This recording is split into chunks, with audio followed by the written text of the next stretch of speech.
இறைவா நீயே அனைத்தும். இறைவா நீ நன்றாக இருக்க வேண்டும். காகபுசண்ட மாமுனிவர் வாக்கு. ஆதி ஈசனார் எழுதிய சிவபுராணம் ரகசியங்கள். சித்தன் அருள் 1771 கோவை வாக்கு பகுதி 6. அனைவரும் இதை மனப்பாடம் செய்ய வேண்டும். சிவபுராணம், இதில் தன் நிச்சயம் வார்த்தைகளே பல பாவங்களைப் போக்கும்.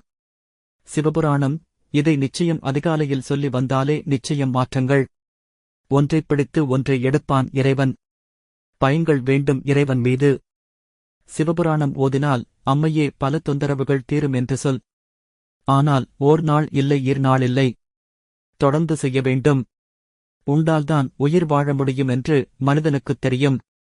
ஆனால் சிவபுராணம், இதை சொன்னால்தான் நன்றாக வாழ முடியும் என்று மனித முட்டாளுக்குத் தெரிவதில்லையே. அப்பொழுது மனிதன் முட்டாளா, இறைவன் முட்டாளா? சிவபுராணம் சொன்னால் இன்னும் நல்லது என்று சொல். தான் தன் பிரச்சனைகள் நிவர்த்தி செய்யும். ஏன் எதற்கு என்றால் அதில் உள்ளவை நாக்கு, அதாவது அசைக்கும் பொழுது பல கர்மாக்கள் வெளியே போகும். ஓம் அன்னை ஸ்ரீ லோபாமுத்ரா உடனுரை தந்தை அகத்திய மாமுனிவர் திருவடிகளில் சமர்ப்பணம். சர்வம் சிவார்ப்பணம்.